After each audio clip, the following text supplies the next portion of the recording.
kitaawe wa Zakaliya kye yali amulaze, bw'atyo n'atta mutabani wa Yowada eyaleekaana ng'afa nti, Omukama alaba era yanaawulira eggwanga. Ne wayitawo omwaka gumu, eggye ly'Abalemaya ne lirumba Yowaasi, ne batuuka mu Yuda ne mu Yerusaalemi, ne bazikiriza abakulu bonna abaakulembera abantu, ne baweereza eri kabaka e Damasiko ebyo byonna ebyali byabanyazeeko. Newankubadde eggye ly'Abalemaya lyajja nga mpa werezera si ly'amaanyi, Omukama ng'agawula mu mikono gyalyo eggye eddene ennyo, olw'okubanga baali bamukubye amabega, so nga Katonda wa bajjajjaabwe. Abalemaya ne bayisa Yowaasi nga bwe yali yeesaanyiza okuyisibwa, ne baddayo eka ne bamulekanga mulinnyo, ate n'abaami be ne bamwegobera okwesasuza olw'okubanga yatta mutabani wa Yowada omusaaseredooti. Ne bamutemulira mu kitanda kye n'afa bw'atyo, ne bamuziika mu kibuga kya Dawudi, naye nga taziikibwa mu masiro ga bassekabaka. Ebyo Mukama yabyogera.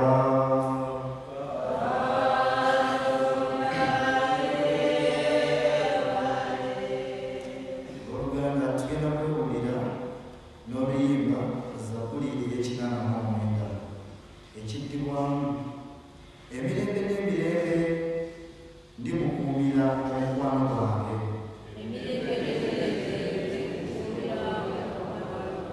Emirembe n'emirembe ndimukuumira omukwano gwange.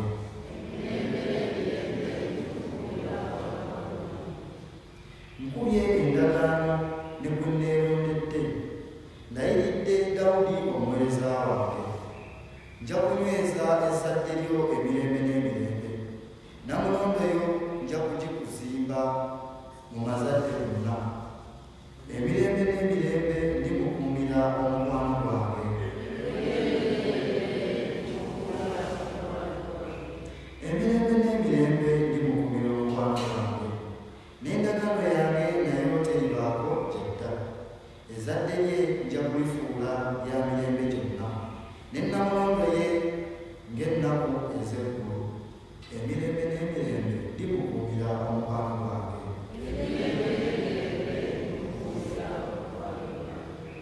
Abaana be bwe balimenya etteeka lyange, bamala batatambulira mu biragiro byange.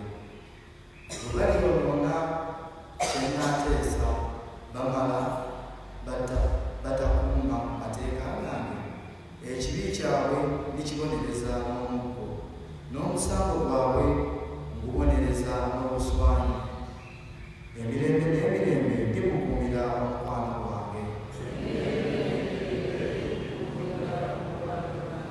Kyokka omukwano gwange siri kumuggyako, ne kye neetema sirikivaako. Emirembe n'emirembe ndimukuumira omukwano gwange. Oluganda tusituke tuwanirize evanjiri. Haleluya.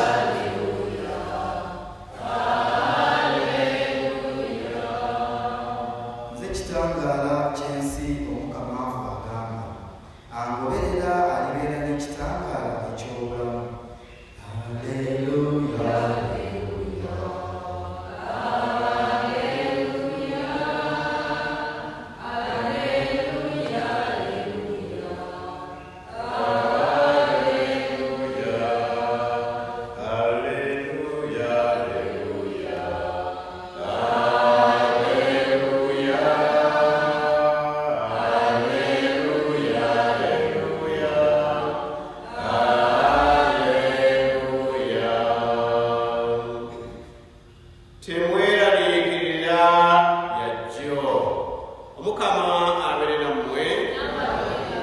Ebigambo by'Evvanjiri ya Mukama waffe Yesu Kristo ebivudde mu Matayo. Mu budde buli Yesu yagamba abayigirizwa be nti tewali ayinza kuweereza baami babiri, kubanga oba alikyawako omu n'ayagala owookubiri, oba omu amunywererako owookubiri n'amunyooma. Temuyinza kuweereza Katonda na Mammona. Kyenva mbagamba nti temweraliikiriranga bulamu bwammwe nti munaalya ki, newaakubadde omubiri gwammwe nti munaayambala ki. Obulamu si bwekukira emmere, n'omubiri si bwekukira ekyokwambala. Mulabe ebinyonyi eby'omu bbanga, tibisiga, tibikungula, tibiwanika na mmunguli. Kitammwe ali mu ggulu n'abirabira emmere, kale mmwe ebyo temubisinga nnyo? Ani mu mmwe ne bwe yeeraliikirira atya ayinza okwongera omukono ogumu ku buwanvu bwe? N'ebyokwambala mubyeraliikirira ki? Mwetegereze ebimuli bya lilya nga bikula, tebirina kye bikola, tibiranga ngoye. Naye kambabuulire, n'andibadde Salomooni mu kitiibwa kye kyonna tiyayambalanga ng'ekimu ku byo. Kale obanga omuddo ogw'okutale oguliwo leero gy'ole kusuulibwa mu kabiga, Katonda akwambaza bw'atyo, talisingawo nnyo okwambaza mmwe abalina okukkiriza okutono? Awo nno mulekenga kweraliikirira nga mugamba nti tunaalya ki, oba nti tunaanywa ki, oba nti tunaayambala ki, kubanga ebyo abakaafiiri be babyettanira. Ye Kitammwe amanyi ng'ebyo byonna mubyetaaga. Awo nno musookenga kugoberera bwakabaka bwa Katonda na butuukirivu bwe, n'ebyo byonna biribongerwako. Mulekenga nno okweraliikirira byajjo, olwajjo lulyeraliikirirwa lwalwo, buli lunaku lufunda kabi alwo. Kigambo wa Katonda.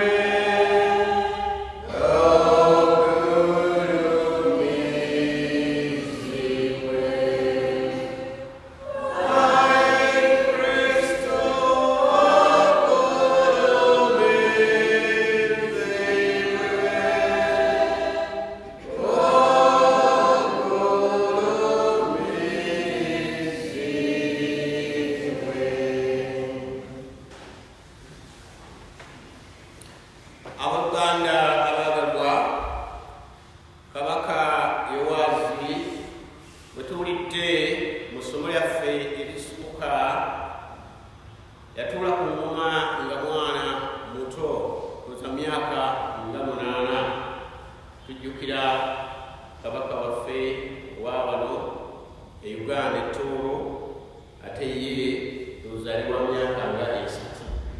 Ate tujjukira ne wano mu bwakabaka bwaffe Kabaka Chwa, naye yatuula ku ngoma nga muto, n'omwana muto. Kati noono bwe yali era omusaserdoti bwe tuwulidde mu ssomo lino erisooka, Yoyada n'atwala obuvunaanyizibwa okulaba nga alabirira bulungi kabaka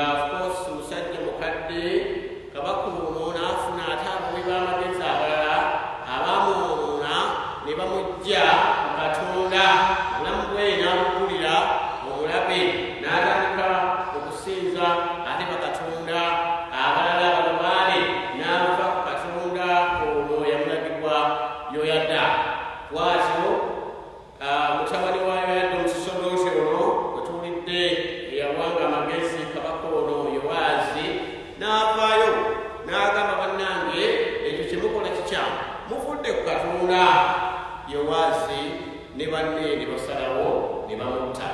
Yowaazi yeerabirira ddala Yowada Yoyada bye yakola, obulungi bwa Yoyada nga bwe yamulabirira n'amuyamba okutegeera obulungi Katonda n'okumuweereza era n'okumuzimbira ekiggwa kye, n'asalawo n'atta mutabani we. Omukama mulungi obudde bwonna sembeera Feva yalina n'emuvaako era n'alumbibwa amawanga, eggwanga eddala eryaleeta abasirikale abatono, tebaali bangi naye ne basaanyaawo obwakabaka bwa Yowaazi erina abasirikale abangi, era naye bw'atyo n'akola ki? N'attibwa. Kabaka ono yattibwa. Bwe yattibwa yaziikibwa mu kibuga ekya Dawudi, naye si mu masiro g'abakabaka.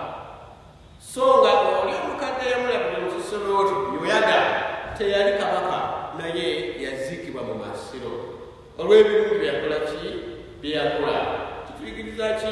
Bannange tunywerere ku Katonda. Tuba okulaba nga tunywerera ku ki? Ku Katonda. Tetwerabira Katonda gy'atujje. Mukama mulungi obudde bwonna. Teweerabiranga Katonda gy'akola ki? Gy'akujje. Jjo Evanjiri yatugambye nti bannange, ebintu by'ensi bye tufuna tebitutwaliriza. Katonda tayagala tubeere baffe, n'atutonda tubeeko ne kye tukola tuyimusibwe, tweyagalire mu nsi eno, naye ebyensi tebikola ki? Tebitujja ku Katonda. Ebyensi tebitujja ku kitangaala, tebitujja ku birungi ebyo Katonda byakoze ki? Byatuwadde. Mu Vanjiri yaffe ey'olwaleero, Yesu atubuuza biki ebitweraliikiriza? Kiki ekitweraliikiriza? Mmere, mikwano, mukyala, mwana, musango. Aluusi tubala emisango mu makooti eyo. Kyakwambala, kiki ekikweraliikiriza? Agamba waali. Abamu tusomesala, netulina bye tusaba, netulwawo okukola ki? Okubifuna. Okabufuna omutukuvu n'olaba nga mulinga obutajja. Omukama akulaba era Omukama akuwulira. Abamu tunoonya baami, abalala tunoonya bakyala, naye tetunakola ki? Tetunabafuna. Temuterebuka. Ekisinga obukulu kwe kuba n'Omukama wa mu bulamu bwo. Akulaba, akufaako, era ekyo bwe kiba nga kyeyakutwolera okufuna mu bulamu bwo, agenda kukola ki? Agenda kikuwa. Omukama abeere nammwe.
ebiba emmere ate n'obizza otyo nga weeyamba ebibiri ebiba esakramenti. Tukwegayiridde ebirabo ebyo bitujjukire mu mubiri ne mu mwoyo, bitukusaba mu Kristo Mukama waffe.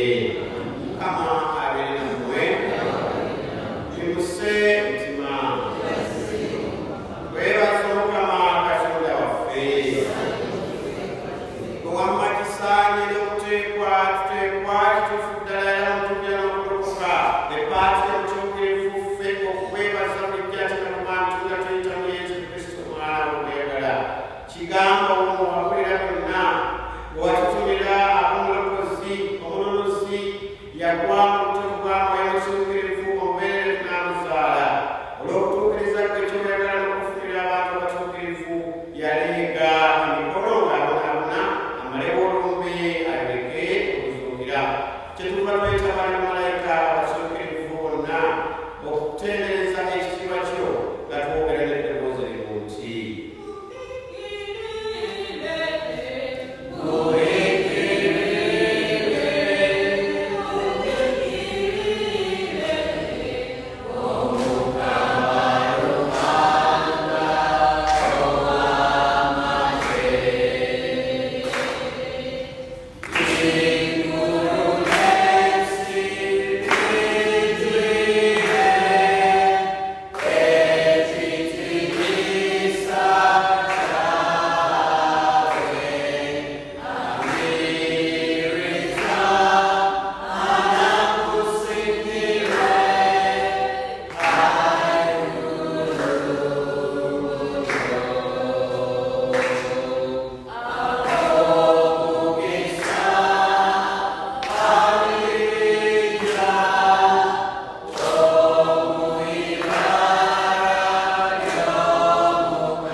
Kituufu Ayi Mukama oli mutuukirivu, gwe ensolo y'obutuukirivu bwonna tukwegayiridde ebirabo biweeko omwoyo gwo bifuuke bitukuvu, tufune omubiri n'omusaayi gwa Mukama waffe Yesu Kristo.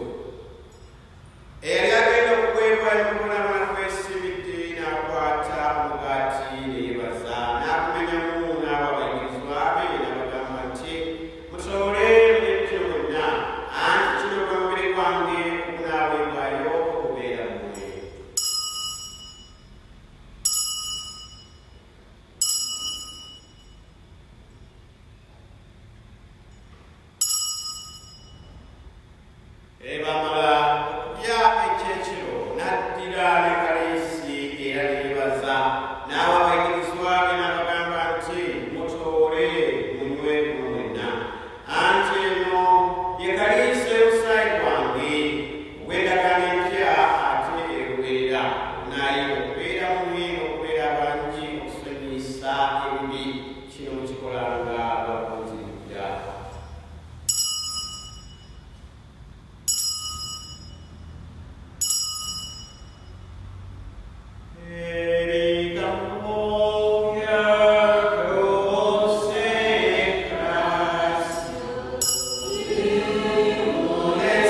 ekigambo ky'emisa kino ng'enjawulo olufenga tusaana okugabana kutamutalo kwawo okukutenda n'okukulumiza wamu ne Mariya omubeerevu omutuukirivu nnyina Katonda Yosefu omutuukirivu bba n'abatume abatuukirivu era n'abatuukirivu bonna abali batusanyudde obwedda bonna nga tuyita mu mwana wo Yesu Kristo.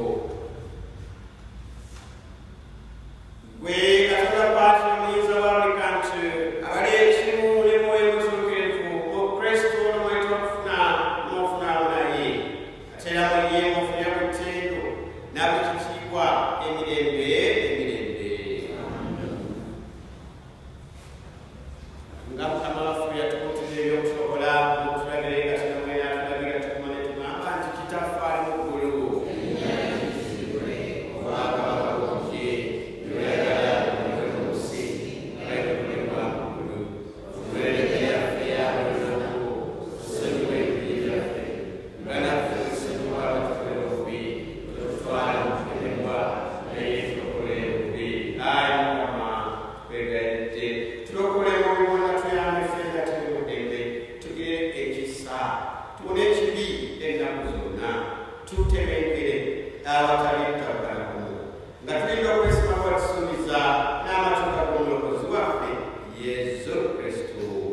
Nsaba kino ew'Omukama noonya kino nsule mu nnyumba ya Mukama ennaku zonna ez'obulamu bwange. Twebaze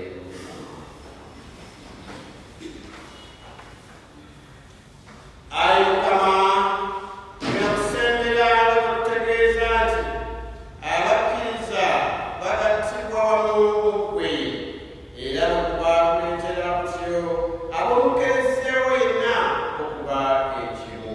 Tukikusaba nga mu Kristo Mukama waffe. Amiina. Mukama abeere nammwe. N'okusaba Katonda Omuyinza w'Afrika nti Patri Mwana ne Mwoyo Mutukuvu kubakkeko alakisigala mu emirembe n'emirembe. Bisaffe b'eddembe mu ddembe lya Kristo.